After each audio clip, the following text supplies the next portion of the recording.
This 55-year-old woman had been experiencing several months of twice-weekly lower substernal solid food dysphagia. There is a background of mild reflux symptoms, but otherwise she is entirely well. Her endoscopy at first appears to be completely unremarkable.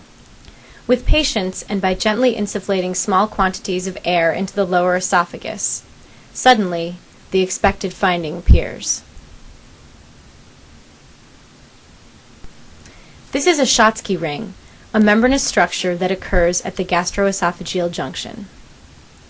Had this patient undergone a radiographic study, this would have been the likely finding, a 2 to 3 millimeter diaphragm-like membrane at the LES. It is comprised of mucosa and submucosa. The superior aspect is lined with squamous epithelium, while the inferior aspect is lined with columnar epithelium resembling that of the stomach. Although the pathogenesis is incompletely understood, there is an association with reflux disease. The traditional teaching states that these rings have no muscular component, which is difficult to reconcile with the observations here and those seen on barium swallow. Many patients don't come to medical attention until they obstruct with a solid food bolus, as seen in this second example. Following dislodgement of the impacted bolus, patients are generally discharged on a PPI regimen for follow-up at a later date. Traditional management includes catheter or balloon dilation.